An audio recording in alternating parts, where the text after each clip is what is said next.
We're supporting the like gyroscopic aiming, and so that's a new thing that we previously could never do. Yes, I need that. I'm all about hammering reps. You can tell that from my physique.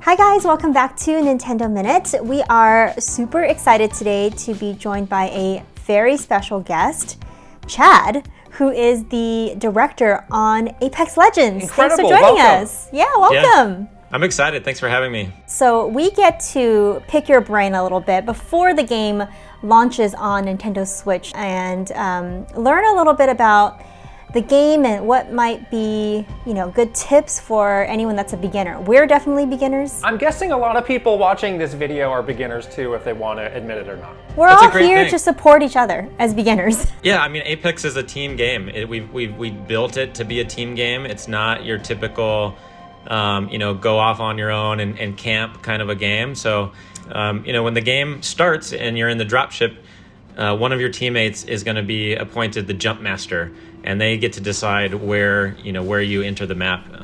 And so it's really important to stay with the jump master. We let you disconnect and kind of go do your own landing if you want. But I would say that's more for like an experienced player with certain strategies. So I would just say stick with your teammate. And if you're appointed the jump master and you're nervous about where you should land, you can always pass the jump master to another teammate and let someone else do it. Like hot potato with that jump I was just master. gonna say, it's such a hot potato. Like I would never want to have the responsibility of the jump master. It already sounds a bit like a big responsibility. So Kit, you're it.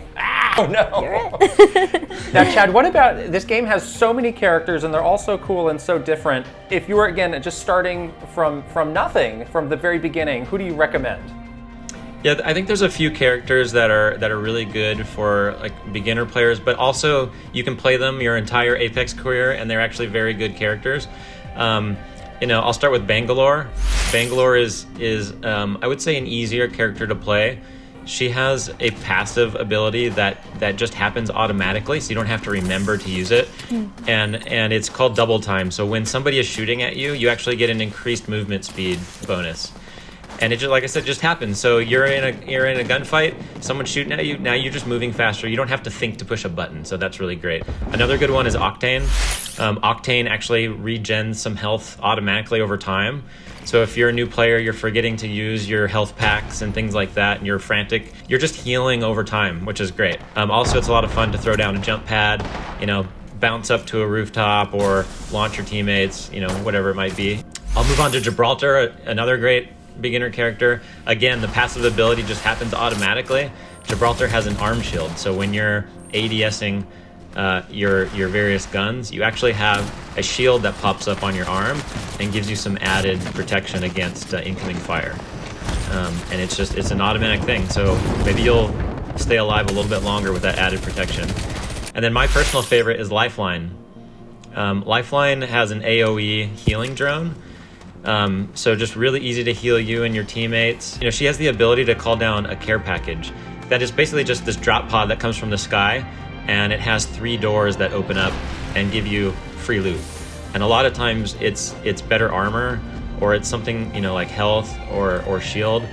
And so Lifeline's a really good legend for team play. You can bring in these supplies for your teammates, but also selfishly, if you're just wanting more loot, you can drop in the care package and just take it.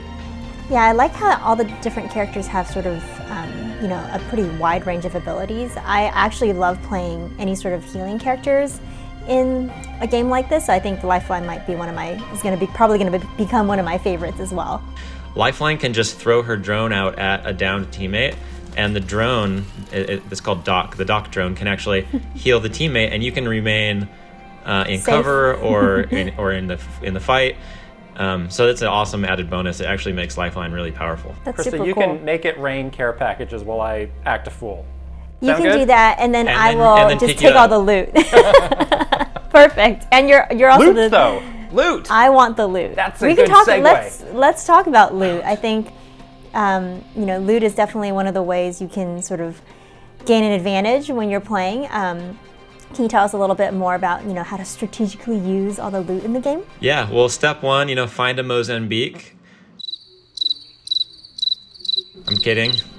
Mozambique's a great weapon, but yeah, there's a lot of weapons in the game, and so which weapon you choose, I think, comes down to largely preference. The guns are actually very well balanced, so I wouldn't worry too much about what gun. I would say find the style that you like. I'll say that the priorities should really be around getting armor. That's easily the most important part of being successful in the game, is getting your armor. And so you can actually pick up any of the tiers of armor, white, blue, or purple. You can also evolve the armor. So if you have white armor and you do a couple hundred damage, you'll actually evolve your armor from white to blue, and then you can again evolve it from blue to purple. And so engaging in combat is a good way to level up your gear if you're not finding it. And then we also have these crafting stations called replicators. And throughout the match, you'll find crafting resources, and you can just go to one of these replicators and upgrade your armor there, which is a great way to get purple armor. Speaking of loot, something we've heard a lot about are these hot zones, which seem to be this cool like risk-reward thing. If you're a beginner, what's your take on how they should approach those? Yeah, so the hot zone is indicated on the map during the drop. It's got a big beacon, and you can clearly see in the map where the hot zone is. The hot zone contains some sort of gold level loot. And so it draws in players to go there because it could be gold armor, it could be a gold fully kitted weapon.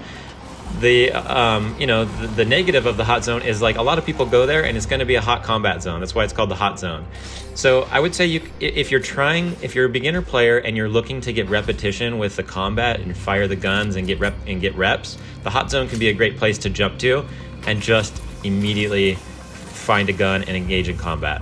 Now, another strategy for a new player could be to avoid the hot zone because you know that it's going to be crazy. If you're just looking to go to a quiet area of the map, learn the map, find some loot, and kind of have the weapon you like and have the gear and all that stuff before you enter combat, I would say avoid the hot zone. So that's sort of, again, personal choice. Are you looking for reps, or are you looking for a slower paced start to your game? Slower paced start to the game. I'm all about hammering reps. You can tell that from my physique. Oh boy. We're really getting into some weird territory now. I think you talked a lot about sort of how this is, a team game, and if you're not playing with me and I'm playing with a team of kits, what is a kit level team? Not very good. What is the best way to sort of communicate with my team and work together as a team, I guess, to be successful?